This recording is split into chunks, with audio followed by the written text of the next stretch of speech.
Hi all, this is Dharani. இந்த வீடியோல இருந்து நம்ம ஜாவா பேக்எண்ட் சீரிஸ் பார்க்க போறோம். லைக் ஸ்க்ராட்ச்ல இருந்து core Java, advance Java, then Java வச்சு வர framework spring boot, Hibernate, Maven இந்த மாதிரி டெக்னாலஜிஸை நம்ம கோ த்ரூ பண்ண போறோம். So first of all backend அப்படின்னா என்ன? ஸோ ஃபார் எக்ஸாம்பிள் நம்ம ஒரு வெப்சைட்குள்ள ஃபர்ஸ்ட் டைம் போறோம். அப்போ நம்மளுக்கு சைன்இன் பேஜ் அப்படின்னு ஒன்று ஷோ ஆகுமா?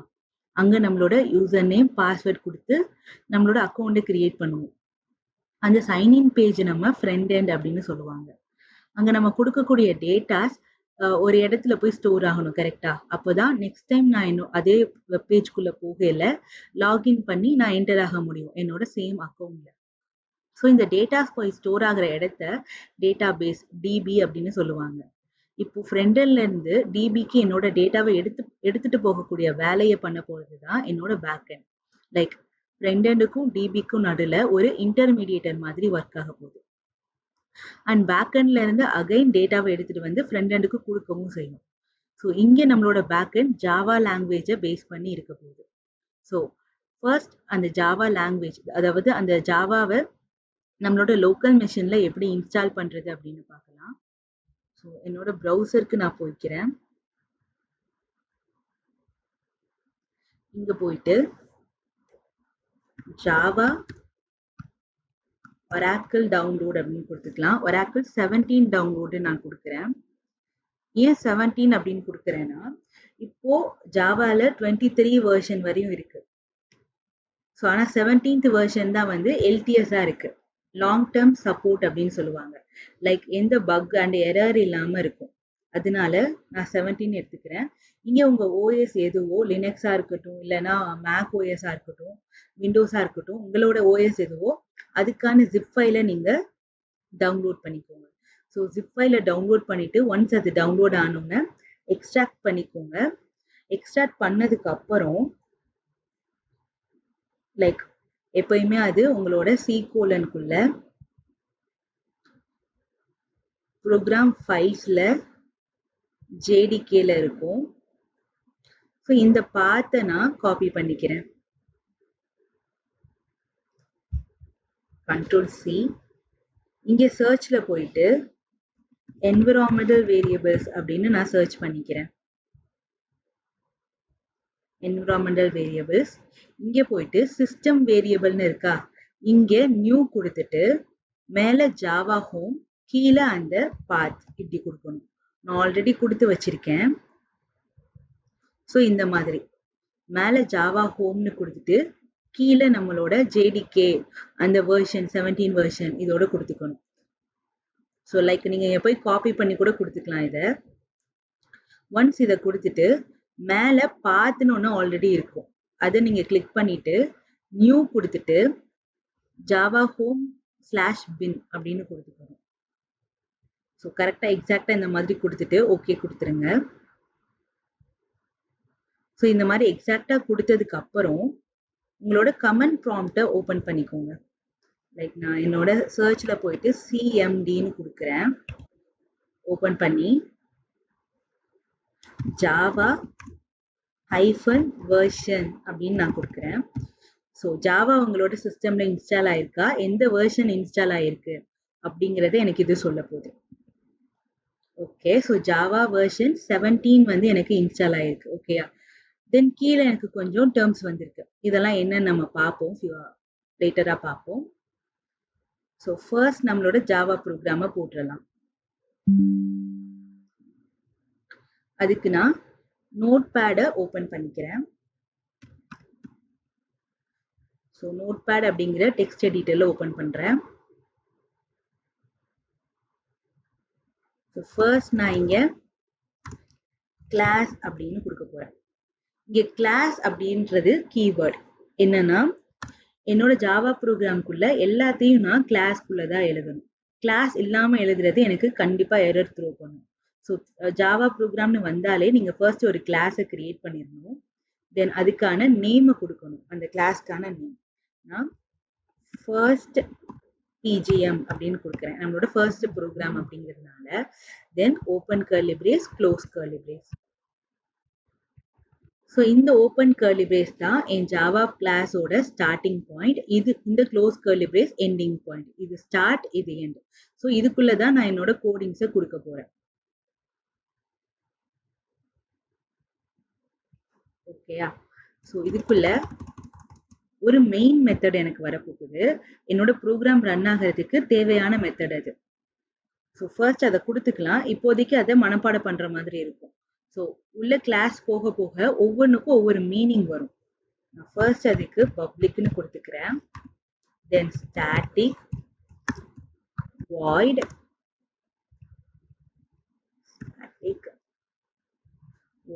மெயின்னு கொடுத்துக்கிறேன்.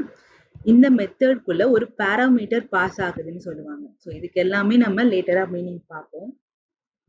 S caps string.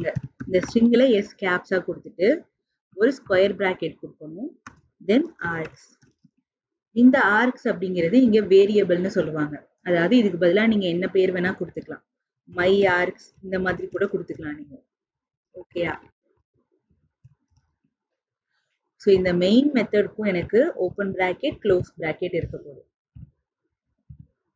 தென் கிளாஸ்க்கு பார்த்த மாதிரியே இது என் மெயின் மெத்தடோட ஸ்டார்டிங் பாயிண்ட், இது என் மெயின் மெத்தடோட எண்டிங் பாயிண்ட். ஓகேயா? ஸோ இதுக்குள்ள நம்ம நார்மலா ஒரு டெக்ஸ்ட்டை பிரிண்ட் பண்ணி பார்க்கலாம். ஸோ ஜாவால பிரிண்ட் பண்றதுக்கான ஸ்டேட்மெண்ட் என்ன அப்படின்னு பார்த்தீங்கன்னா, அதுக்கான code system dot out dot println. ஓகேயா? ஸோ இப்படி கொடுத்துட்டு ஒரு பிரேஸ்க்குள்ள கொட்டேஷனுக்குள்ள நீங்க என்ன கொடுக்குறீங்களோ அது உங்களுக்கு பிரிண்ட் ஆகும். இந்த ப்ரோக்ராமை நான் எக்ஸிக்யூட் பண்றப்போ, ரன் பண்றப்போ. ஓகேயா? நான் this is our first Java program அப்படின்னு கொடுக்குறேன். ஓகேயா? ஸோ இப்போ இந்த கோடை நான் கொடுத்துட்டேன். ஒரு கிளாஸை நான் கிரியேட் பண்ணிட்டேன். அண்ட் அதில் மெயின் மெத்தட் அப்படின்னு ஒன்று கொடுத்துருக்கேன். பிரிண்டிங் ஸ்டேட்மெண்ட் அப்படின்னு ஒன்று கொடுத்துருக்கேன். ஓகேயா? ஸோ இதை நான் இப்போ சேவ் பண்ணிக்கிறேன். கண்ட்ரோல் எஸ் கொடுக்கலாம். என்னோட டெஸ்க்டாப்குள்ள டெமோ அப்படிங்கிற ஒரு ஃபோல்டருக்குள்ள இதை கொடுத்துக்கிறேன். இங்க என்னன்னா நம்ம கிளாஸ்க்கு என்ன நேம் கொடுத்தோமோ அதே நேம் தான் இங்க கொடுக்கணும். ஸோ இங்க நான் கிளாஸுக்கு ஃபர்ஸ்ட் பிஜிஎம்னு கொடுத்துருக்கேன். அது மட்டும் இல்லாம இங்க எஃப்னா கேப்ஸா கொடுத்துருக்கேன். இது மாதிரி தான் கொடுக்கணும். கிளாஸோட ஃபர்ஸ்ட் லெட்டர் எனக்கு கேபிட்டல் லெட்டரா இருக்கணும். இதை நான் அப்படியே காப்பி பண்ணிக்கிறேன். இந்த ஃபைலுக்கும் நான் அதே நேம் தான் கொடுக்கணும். கரெக்டா? ஸோ டெஸ்க்டாப்ல டெமோ நான் பேஸ்ட் பண்ணிக்கிட்டேன். டாட் ஜாவா அப்படின்னு கொடுக்கணும். ஸோ இது எதுக்கு அப்படின்னா நம்ம ஜாவா ப்ரோக்ராமை தான் போட போறோம். இது ஒரு ஜாவா ஃபைல் அப்படிங்கிறது தெரியறதுக்கான எக்ஸ்டென்ஷன். எக்ஸ்டென்ஷன் அப்படின்னா இப்போ நீங்க ஒரு ஆடியோ ஃபைலை கிரியேட் பண்ண போறீங்க அப்படின்னா .mp3 அப்படின்னு கிரியேட் ஆகுமா? வீடியோக்கு MP4 கிரியேட் ஆகும். HTML ஃபைலுக்கு .html. அந்த மாதிரி ஜாவாக்கு .java அப்படின்னு சொல்லுவாங்க. ஸோ இங்க போயிட்டு ஆல் ஃபைல்ஸ்னு கொடுத்துக்கிறேன். டெக்ஸ்ட் டாக்குமெண்ட்டுக்கு பதிலாக சேவ் கொடுத்துடலாம். ஓகே. ஸோ இப்போ லைக் என்னோட டெஸ்க்டாப்குள்ள டெமோ அப்படிங்கிற ஃபோல்டருக்குள்ள இருக்கணும். ஓகே, ஃபர்ஸ்ட் பிஜிஎம் இருக்கு. கரெக்டா? ஓகே. ஸோ இப்போ நான் கமெண்ட் ப்ராம்ப்ட்டுக்கு போய்க்கிறேன்.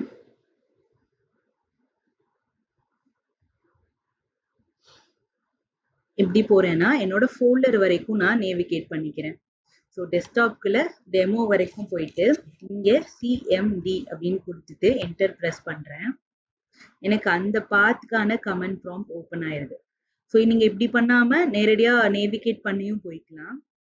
ஸோ இது கொஞ்சம் ஈஸியா இருக்கனால நான் ஃபாலோ பண்ணிக்கிறேன். இங்க போயிட்டு ஃபர்ஸ்ட் நான் ஜாவா சி அப்படின்னு கொடுக்கணும். கொடுத்துட்டு நம்ம ஃபைலோட பேர் கொடுக்கணும். ஃபர்ஸ்ட் பிஜிஎம் அதை கொடுத்துட்டு .java அப்படின்னு நான் கொடுக்குறேன். இந்த ப்ராசஸ்க்கு பேரு கம்பைலேஷன் அப்படின்னு சொல்லுவாங்க. இது எல்லாத்தையும் நம்ம லேட்டரா பார்ப்போம் என்னென்ன அப்படின்ட்டு. ஃபர்ஸ்ட் ஒரு ப்ரோக்ராமை ரன் பண்ணி பார்த்துடலாம். So C for compilation. இப்போ நான் கம்பைல் பண்றேன்.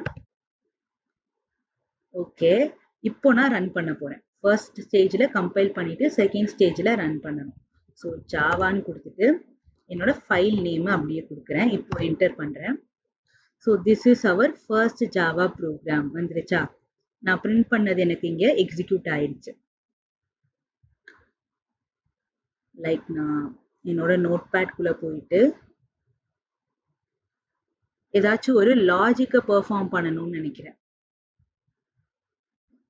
மறுபடியும் system.out.println கொடுக்குறேன். ஸோ இந்த சிஸ்டம்ல எஸ் கேப்ஸா கொடுக்கணும். out.println இதுக்குள்ள நான் 10 +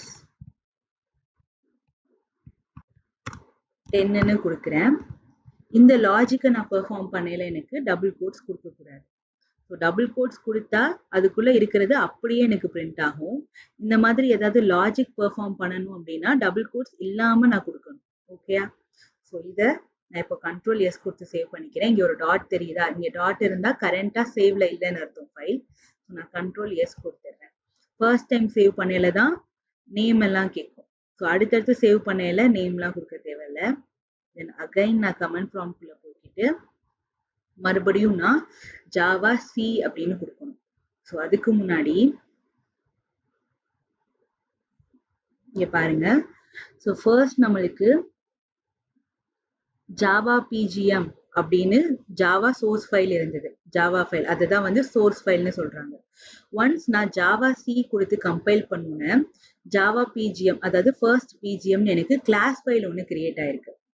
ஸோ இதை நோட் பண்ணிக்கோங்க. இதுக்கான ரீசனை நான் அப்புறம் சொல்றேன். எவ்ரி டைம் நான் என்னோட ஜாவா ஃபைலை கம்பைல் பண்ணும் போதும் எனக்கு கிளாஸ் ஃபைல் ஒன்று கிரியேட் ஆகும். இதை பைட் கோட்னு சொல்லுவாங்க. ஓகேயா? ஸோ அகைன் போயிட்டு இப்போ நான் ஒரு சேஞ்சஸ் பண்ணியிருக்கேன், அதனால அகைன் நான் கம்பைல் பண்ணணும். எத்தனை தடவை நான் சேஞ்சஸ் பண்ணாலும் அத்தனை தடவை கம்பைல் பண்ணணும். Java C first BGM dot Java அப்படின்னு கொடுத்துக்கிறேன். ஓகேயா? ஸோ கம்பைல் ஆயிருச்சு. இப்போ ஜாவா ஃபர்ஸ்ட் பிஜிஎம். ஓகேயா? ஸோ 10 + 10 20 அப்படின்னு வந்துருச்சு. நான் டபுள் கோட்ஸ் கொடுக்காம கொடுத்தனால அது எனக்கு ஒரு லாஜிக் எக்ஸிக்யூட் ஆயிருக்கு. ஸோ இது நம்மளோட ஃபர்ஸ்ட் ப்ரோக்ராம். இப்போ இந்த ஜாவா ப்ரோக்ராம் எப்படி எக்ஸிக்யூட் ஆச்சு, எந்த மாதிரி ரன் ஆச்சு அப்படிங்கிறத பார்க்கலாம். அதர் லாங்குவேஜஸ்லாம் பார்த்தீங்கன்னா இந்த மாதிரி சோர்ஸ் கோட் அப்படின்னு ஒன்று இருக்கும். இப்போ நம்மளுக்கு ஜாவா சோர்ஸ் கோட் இருந்துச்சுல்ல, அந்த மாதிரி. ஃபார் எக்ஸாம்பிள் சி ப்ரோக்ராமிங்கில் அதோட சோர்ஸ் கோடு இருக்கும். சின்டெக்ஸ் மட்டும் மாறும், பட் எல்லாமே சோர்ஸ் கோடு தான். டாக்குமெண்ட்ல நம்ம இப்போ டைப் பண்ணோம்ல நோட் பேட்ல, அந்த மாதிரி. ஸோ அந்த சோர்ஸ் கோட் எனக்கு கம்பைலர் கம்பைல் பண்ணும். கம்பைலர் அப்படின்னு ஒரு சாஃப்ட்வேர் இருக்கும். ஒவ்வொரு ஓஎஸ்க்கும் ஒவ்வொரு மாதிரி. லினக்ஸ்க்கு ஒரு கம்பைலர் இருக்கும், மேக்குக்கு ஒரு கம்பைலர் இருக்கும், விண்டோஸ்க்கு இருக்கும். அந்த மாதிரி ஒரு கம்பைலர் எனக்கு அந்த சோர்ஸ் கோடை கம்பைல் பண்ணி பைனரி கோடா மாற்றும், 0s and 1 மாற்றும். அதுதான் கம்ப்யூட்டருக்கு தெரியும் இல்லையா? ஸோ அந்த பைனரி கோட் எனக்கு கம்ப்யூட்டருக்குள்ள போகும். அகைன் கம்ப்யூட்டர் அதை அந்த ரெக்வெஸ்ட்டை வாங்கிட்டு எனக்கு ரெஸ்பான்ஸ் பண்ணும். ஸோ சோர்ஸ் கோட் எனக்கு கம்பைல் ஆகுது, பைனரி கோடா மாறுது, கம்ப்யூட்டருக்குள்ள போகுது. ஸோ இங்க என்ன பிரச்சனைன்னு பார்த்தீங்கன்னா, ஃபார் எக்ஸாம்பிள் நீங்களும் உங்க ஃப்ரெண்டும் இருக்கீங்க, உங்ககிட்ட அந்த சோர்ஸ் கோட் இருக்கு. நீங்க உங்க கம்பைல் பண்ணி பைனரி கோடா மாத்துறீங்க. ஸோ இந்த பைனரி கோடை உங்களோட ஃப்ரெண்டுக்கு நீங்க சென்ட் பண்ணீங்க அப்படின்னா அவரால் இதை ரீயூஸ் பண்ண முடியாது, இன்கேஸ் அவரோட ஓஎஸ் வேறையா இருந்தா. ஓகேயா? ஸோ அப்போ அவர் என்ன பண்ணணும், அவரோட சிஸ்டம்ல ஒரு கம்பைலரை இன்ஸ்டால் பண்ணி மறுபடியும் உங்க சோர்ஸ் கோடை உங்ககிட்ட இருந்து வாங்கி அதை கம்பைல் பண்ணி பைனரி கோடா மாற்றணும். ஸோ இதை பிளாட்ஃபார்ம் டிபெண்ட்னு சொல்லுவாங்க. இங்க பிளாட்ஃபார்ம் அப்படிங்கிறது உங்களோட ஓஎஸ். உங்க ஓஎஸை டிபெண்ட் பண்ணி தான் அதர் லாங்குவேஜஸ் இருக்கு. ஆனா ஒன்ஸ் நீங்க ஜாவாவை எடுத்துக்கிட்டீங்கன்னா ஜாவா ஒர்க்கிங் ஃப்ளோ எப்படி இருக்கும்னா, சோர்ஸ் கோட் எனக்கு கம்பைல் ஆக போகுது, ஜாவா கம்பைலர் எனக்கு கம்பைல் பண்ணும். ஸோ கம்பைல் பண்ணோன்னே உங்களுக்கு பைனரி கோடா மாத்தாது, இங்க பைட் கோடா மாத்த போகுது. ஸோ இந்த பைட் கோட் அப்படிங்கிறது ஹியூமனால ரீட் பண்ண முடியாத மாதிரி இருக்கும். ஸோ இந்த பைட் கோட் தான் வந்து ஒரு ஒன் ஆஃப் த மெயின் ரீசன்னு சொல்லலாம் ஜாவா இந்த அளவு பாப்புலர் ஆனதுக்கு. ஏன்னா இந்த பைட் கோட் வந்து பிளாட்ஃபார்ம் இண்டிபெண்ட். ஸோ எல்லா ஓஎஸ்லயும் இது ஒர்க் ஆகும். ஒன்ஸ் நீங்க ஜாவா கம்பைலர் வச்சு இந்த பைட் கோடை கிரியேட் பண்ணிட்டீங்கன்னா இந்த பைட் கோடை நீங்க போர்ட்டபிளா எந்த ஓஎஸ்க்கு வேணாலும் கொடுத்துக்கலாம். ஓகேயா? ஸோ ஒன்ஸ் இந்த பைட் கோட் கிரியேட் ஆனோன்னு ஜாவால இன்டர்பிரேட்டர் அப்படின்னு ஒரு சாஃப்ட்வேர் இருக்கும். அது லைன் பை லைனா எனக்கு ரீட் பண்ணி மிஷின் கோடா மாற்றும், பைனரி கோடா மாற்றி என்னோட கம்ப்யூட்டரோட ப்ராசஸருக்கு கொடுக்கும். ஸோ இங்கே ஜாவா இன்டர்பிரேட்டர் அப்படிங்கிறது ஜேவிஎம் அப்படின்னு சொல்லுவாங்க, ஜாவா வெர்ச்சுவல் மெஷின். என் ப்ரோக்ராமுக்குள்ள அந்த சாஃப்ட்வேர் இருக்கும். அந்த சாஃப்ட்வேர் தான் என்ன பண்ணும் அப்படின்னா, நம்ம ப்ரோக்ராம் இங்க இருக்கா, இந்த ப்ரோக்ராம்ல மெயின் மெத்தட்னு சொல்லி ஒன்று போட்டோமா, லைக் மெயின்னு சொல்லி போட்டோமா, கண்டிப்பா இங்க மெயின் அப்படின்னு தான் இருக்கணும், ஸ்மால் எம்ல இருக்கணும். இந்த மெயின் மெத்தடை என் ஜாவா ப்ரோக்ராம்ல போய் சர்ச் பண்ணும். ஸோ எங்க இந்த மெயின் மெத்தட் இருக்கோ அதை போயிட்டு எக்ஸிக்யூட் பண்ணி விட்டோம், லைக் ரன் பண்ணி விட்டோம். ஓகேயா? ஸோ இந்த ஜேவிஎம் தான் வந்து ரொம்ப இம்பார்ட்டன்ட் என் ஜாவா ப்ரோக்ராம் ரன் ஆகுறதுக்கு. ஸோ இந்த ஜேவிஎம் வந்து ஜேஆர்இ அப்படிங்கிற ஒரு சிஸ்டம்குள்ள இருக்க போகுது. ஸோ ஃபர்ஸ்ட் நம்ம வெர்ஷன் பார்த்தோம், ஞாபகம் இருக்கா? ஜாவா வந்து இன்ஸ்டால் ஆயிருக்கா, எந்த வெர்ஷன்ல இன்ஸ்டால் ஆயிருக்குன்னு. ஸோ 17 அப்படிங்கிற வெர்ஷன்ல இன்ஸ்டால் ஆயிருக்கு. அடுத்து என்ன சொல்லியிருக்காங்க, Java run time environment JRE. So JRE உங்களுக்கு இன்ஸ்டால் ஆயிருக்கு அப்படின்னு சொல்லியிருக்காங்க. ஸோ ஜேஆர்இக்குள்ளதான் எனக்கு ஜேவிஎம் இருக்க போகுது. ஜேவிஎம் என்னோட மெயின் மெத்தடை ரன் பண்ண போகுது. அப்ப ஜாவா ரன் பண்ண ஜேவிஎம் தேவை, ஜேவிஎம் எனக்கு ஜேஆர்இக்குள்ள கிடைச்சிருச்சு. தென் அகைன் இந்த ஜாவா ஹாட்ஸ்பாட்னு சொல்லியிருக்காங்களா, ஹாட்ஸ்பாட் சர்வர், இது வந்து ஜேடிகே அப்படிங்கிற மீனிங்ல வரும். ஸோ இதுக்காக ஜாவா ரன் டைம் என்விரான்மெண்ட்டும் ஒரு அப்ரிவேஷன் இருக்கு. இங்க ஜேடிகேன்னு எதுவுமே இல்லையே, அப்ப கரெக்டா ஜேடிகே நம்மளுக்கு இன்ஸ்டால் ஆயிருக்கா அப்படிங்கிறத செக் பண்றதுக்கு என்ன பண்ணலாம்னா, ஜாவா சி, அதாவது ஜாவா கம்பைலர், அதோட வெர்ஷனை நீங்க செக் பண்ணி பார்க்கலாம் இங்க. ஸோ இது இருக்கான்னு பார்க்கலாம். ஸோ இருக்கா, ஜாவா சி 17 இருக்கு. ஸோ இது இருந்துச்சுன்னா ஜேடிகே கண்டிப்பா எனக்கு இன்ஸ்டால் ஆயிருச்சு அப்படின்னு அர்த்தம். இங்க பாத்தீங்கன்னா ஜேடிகே ஜாவா டெவலப்மெண்ட் கிட், அந்த கிட்டுக்குள்ளதான் எனக்கு ஜேஆர்இ இருக்க போகுது, ஜேவிஎம்மும் இருக்க போகுது.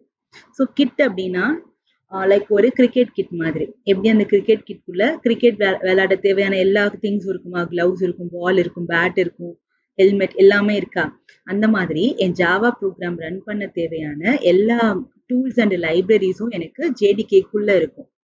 ஓகேயா? ஸோ இப்போ நம்ம கிட்ட ஜேஆர்இயும் இருக்கு, ஜேடிகேவும் இருக்கு. தென் அகைன் இந்த ஜேவிஎம் என்ன பண்ண போகுது, லைன் பை லைனா எனக்கு ரீட் பண்ண போகுது. இந்த கம்பைலர் என்ன பண்ணும், என் சோர்ஸ் கோட லைக் ஒரு புக்கை ரீட் பண்ற மாதிரி ஃப்ரண்ட் அண்ட் பேக், ஸ்டார்டிங் இண்டெக்ஸ்ல இருந்து எண்ட் வரையும் ஒரு புக்கை படிக்கிற மாதிரி ஃபுல்லா படிச்சுட்டு அதை பைட் கோடா மாத்திரும். அது ஹியூமனால ரீட் பண்ண முடியாது, கரெக்டா? ஸோ அந்த பைட் கோட ஜாவா இன்டர்பிரேட்டர், அதாவது ஜேவிஎம் லைன் பை லைனா படிக்க போகுது. ஒவ்வொரு லைனா படிச்சு மெஷின் கூட எனக்கு மாத்த போகுது. ஸோ இந்த மாதிரி லைன் பை லைனா படிக்கல எவ்வளோ லேட் ஆகும்? ஸோ எனக்கு அது ஒரு லாங் ப்ராசஸா இருக்கும் இல்லையா? ஆனாலும் ஜாவா வந்து one of the fastest execution language, programming language. ஏன் அப்படின்னு பாத்தீங்கன்னா, இங்க ஜிட் அப்படிங்கிற ஒரு கான்செப்ட் இருக்கும், ஜஸ்ட் இன் டைம் அப்படின்னு. அது அகைன் அகைன் எனக்கு ஃப்ரீக்வெண்டா நடக்கிற விஷயங்கள், கோட்ல ஃப்ரீக்வெண்டா எனக்கு இன்டர்பிரேட் ஆக போற கோட்ஸ் எல்லாம் என்ன பண்ணும்னா, லைக் ஆல்ரெடி கம்பைல் பண்ணி ஒரு செட்டா வச்சிருக்கோம், அதை எனக்கு ஈஸியா எக்ஸிக்யூட் பண்ணிடும். ஸோ அதனால எனக்கு டக்குனே ஃபாஸ்டாவே ஜாவா வந்து எக்ஸிக்யூட் ஆகும். லைக் பைத்தனை காட்டிலும் ஜாவா வந்து டக்குன்னு எக்ஸிக்யூட் ஆகும். ஓகேயா? தென் அகைன் இப்படி லைன் பை லைனா ஜாவா வந்து இன்டர்பிரேட் பண்ணலையும் எனக்கு ஒரு செக்யூரிட்டி லேயர் ஃபார்ம் ஆகும். ஸோ அதனாலதான் வந்து ஜாவா என்ன எவ்வளோ டெக்னாலஜிஸ் வந்தாலும், லைக் பைத்தன் ஆர் நோட்.js இந்த மாதிரி நிறைய புது டெக்னாலஜிஸ் வந்துருச்சு இல்லையா, இருந்தாலும் இன்னும் ஜாவாக்கு இவ்வளோ ஜாப் ஓப்பனிங்ஸ் இருக்கு, இத்தனை கம்பெனிஸ்ல யூஸ் பண்றாங்க அப்படின்னா அதுக்கு ரீசன் இதுதான். So first of all high ஸ்கேலபிலிட்டின்னு சொல்லுவாங்க. உங்க ப்ரோக்ராம், அதாவது உங்களோட ப்ராஜெக்ட்ல நிறைய டேட்டாஸ் இன்வால்வ் ஆக போகுது, நிறைய லாஜிக்ஸ் நீங்க பெர்ஃபார்ம் பண்ண போறீங்க, பெரிய லெவல்ல அந்த ப்ராஜெக்ட் பண்ண போறீங்கன்னா ஜாவா தான் உங்களுக்கு best choice. So high scalable program ஜாவால தான் பண்ணுவாங்க. செகண்ட் பார்த்தீங்கன்னா செக்யூரிட்டி. ஃபார் எக்ஸாம்பிள் பேங்கிங் செக்டர்ஸை சொல்லலாம். மோஸ்ட் ஆஃப் த பேங்கிங் செக்டர்ஸோட வெப்சைட்ஸ் பார்த்தீங்கன்னா ஜாவா பேக்எண்டோட இருக்கும். அதுக்கு மெயின் ரீசன் வந்து செக்யூரிட்டி.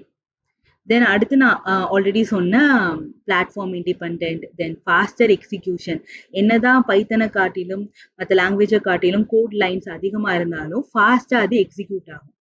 ஓகே, ஸோ தென் அடுத்து இங்கே நம்ம பார்த்தோமா, ஒன்ஸ் ஜாவா சி கொடுத்து கம்பைல் பண்ணல எனக்கு கிளாஸ் ஃபைல் கிரியேட் ஆகும். இதை நம்ம ஓப்பன் பண்ணி பார்க்கலாம். ஸோ ஹியூமனால ரீட் பண்ண முடியாத மாதிரி இருக்கு. இந்த கிளாஸ் ஃபைல் தான் ஆக்சுவலி பைட் கோட். இந்த பைட் கோடை தான் ஜேவிஎம் எனக்கு லைன் பை லைன் இன்டர்பிரேட் பண்ணுது. ஓகே, ஸோ இது ஜாவாவோட ஒர்க்கிங் ஃப்ளோ.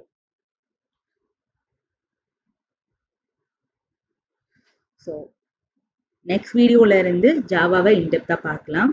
பாய்.